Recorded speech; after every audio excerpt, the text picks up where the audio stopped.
Banaskantha LCB પોલીસને મોટી સફળતા મળી। ભાભર નજીક મીઠા થરાદ હાઈવે પરથી 24.51 લાખનો પરપ્રાંતીય દારૂ ભરેલ ટ્રક ઝડપી।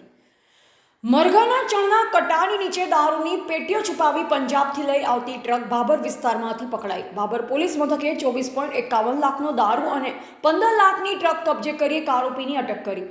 બનાસકાંઠા એલસીબી ટીમના પીએસઆઈ પીએલ આહિર સ્ટાફના માણસો પ્રધાનજી, ધારસીજી, અશોકભાઈ, સાજાભાઈ, માનસંગભાઈ, રત્નાભાઈ, વિષ્ણુભાઈ, રાયમલભાઈ, વિક્રમભાઈ, પીરાભાઈ, અમરસિંહ, ભૂરસિંહ અને દશરથભાઈ હીરાભાઈ વગેરે દ્વારા ભાભર વિસ્તારમાં પેટ્રોલિંગમાં હતા। જે દરમિયાન ખાનગીરાએ બાતમી મળતા પંજાબથી ગુજરાતમાં દારૂ આવી રહ્યો છે, જેને લઈ થરાદ મીઠા હાઈવે પર નાકાબંધી કરી થરાદથી ભાભર તરફથી આવતી ટ્રક નંબર GJ04 GA 5787ને ભાભર તાલુકાના અસાણા ગામના પાટિયા નજીક ઊભી રખાવી ડ્રાઈવરની કડકાઈથી પૂછતાછ કરતા અને ટ્રકમાં તપાસ કરતા ઉપર મરઘાના ચણના કટ્ટા હોય તેમજ કટ્ટા નીચે પરપ્રાંતીય દારૂની પેટીઓ ભરેલ હોવાનું જાણવા મળતા પોલીસને મોટી સફળતા મળી હતી। બનાસકાંઠાની એલસીબી પોલીસ ટીમ દ્વારા ટ્રક તેમજ ટ્રકના ડ્રાઈવરને ભાભર પોલીસ મથકે લાવી કાર્યવાહી હાથ ધરવામાં આવી। ટ્રકમાંથી કટ્ટા દૂર કરી તપાસ કરતા પરપ્રાંતીય દારૂની પેટીઓ મોટી સંખ્યામાં મળી આવી।